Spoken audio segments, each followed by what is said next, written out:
Welcome to the UN Forest podcast. I am Michelle Yeoh, and today I will take you on a journey to explore the unique relationship between forests and climate change.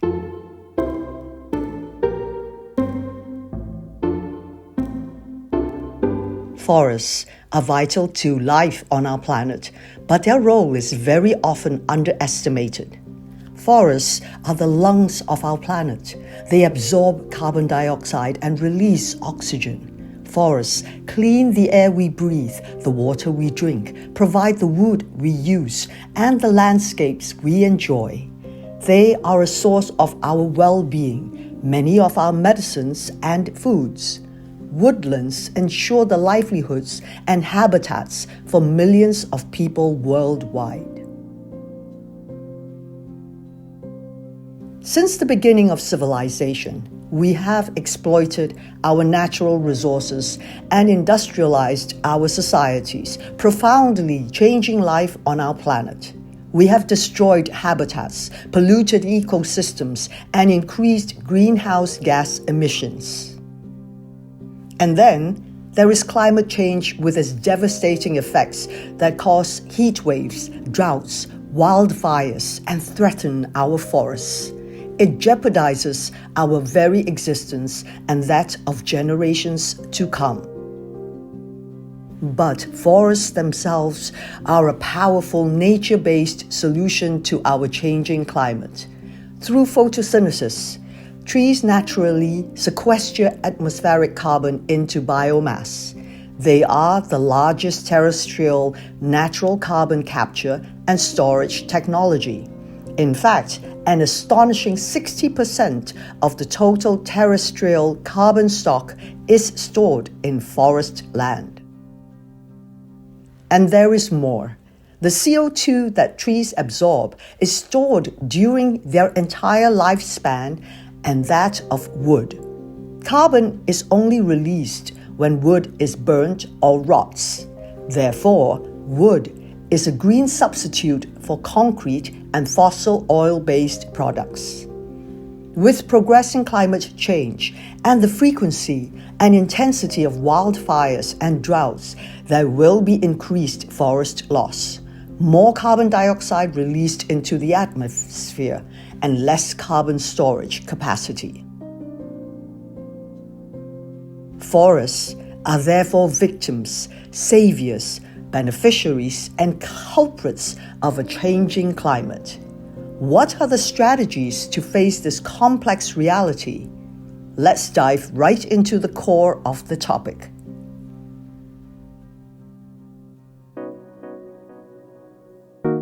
Let's welcome today's expert to the podcast, Dr. Almut R. Welcome. Dr. R is a biologist by training, head of Global Land Ecosystem Modeling at the Karlsruhe Institute of Technology in Germany. She was also a member of the Scientific Steering Committee of the Land Use Model Intercomparison Project, which addresses land use change for the 6th assessment report of the Intergovernmental Panel on Climate Change. Among numerous other distinctions, Dr. R was also coordinating lead author of the IPCC Special Report on Land and Climate Change, Chapter 1, Setting the Scene, and a lead author in the IPCC 6th Assessment Report Working Group 2, Chapter on Terrestrial and Freshwater Ecosystems. Good morning, and thanks very much for the introduction and for having me. I'm really happy to be here today. We have heard that forests can be a solution to a changing climate, but are also under pressure from climate change itself. How does climate change affect forests? Well, climate change really affects forests in very, very many different ways. It really depends, in fact, where the forest grows. High up north, for instance, in, let's say, parts of Siberia or in Canada, warmer temperatures can actually lead to an earlier spring or a later autumn and make forests grow better, or at least longer, have a longer growing season. But climate change also really comes with drier weather, with hotter temperatures, less rainfall. So in most regions, climate change really leads to heat stress and drought. And that slows down forest growth, and it can even lead to trees dying if it gets too hot or too dry, right? And then, of course, there's additional effects of increasing intensity or frequency of fires, more insect outbreaks or more storms, and they're all a feature of climate change as well. And yet, forests are also powerful allies in our fight against climate change. In what way? There's also not really one simple answer as to whether forests are saviors. One aspect is quite important. Forests provide, of course, shade and cooling because they transpire large amounts of water.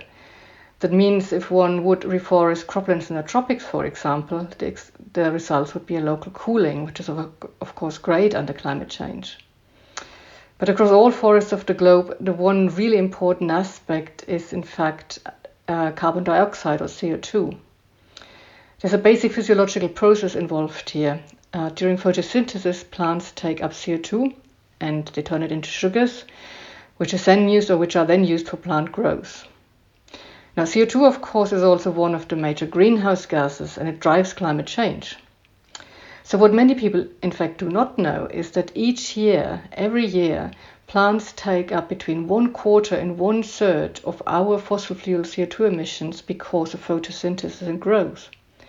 This is now all plants taken together, but forests do play a major role in this. We call this the land carbon sink. And without this sink, the global temperature increase would be much more than only, and this is only in quotation marks, 1.2 degrees Celsius. Likely we would have surpassed the Paris target of 1.5 degrees by now already, if not for that carbon sink on land. Why don't we just plant more trees then?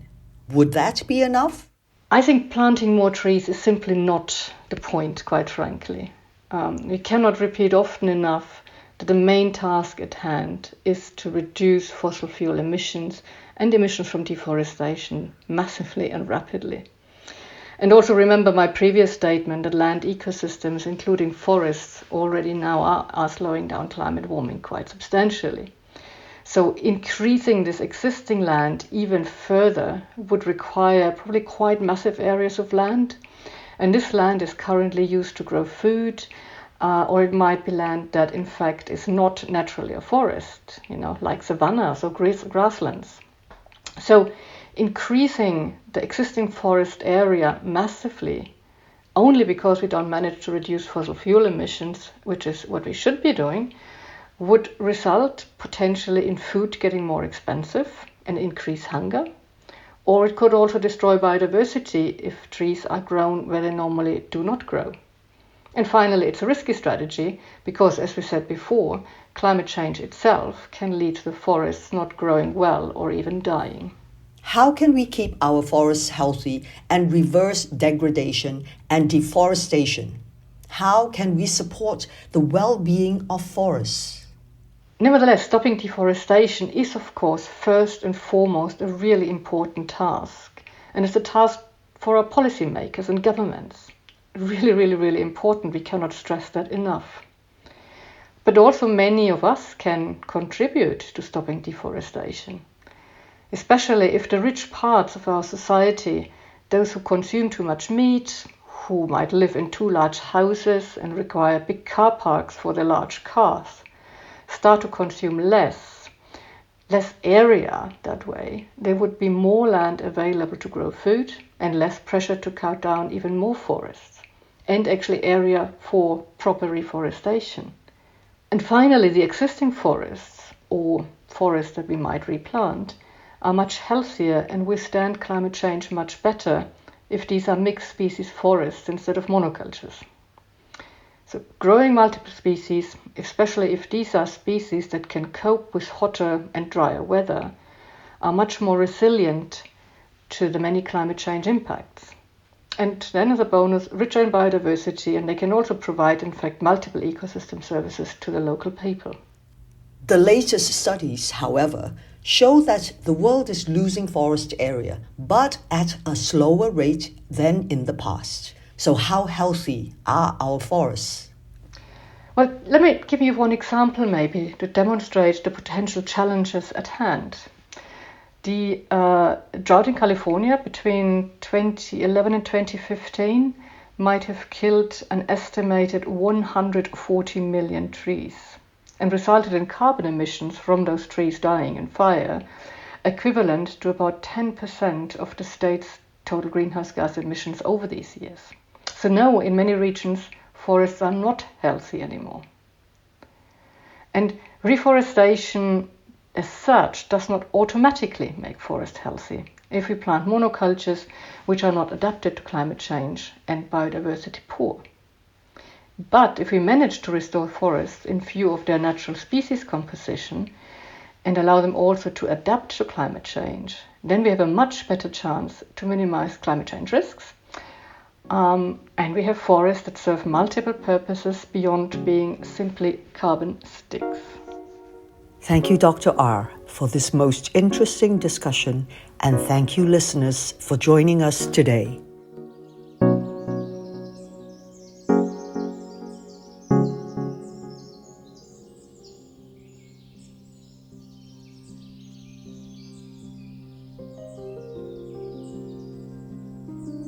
Climate change is the greatest threat to our existence.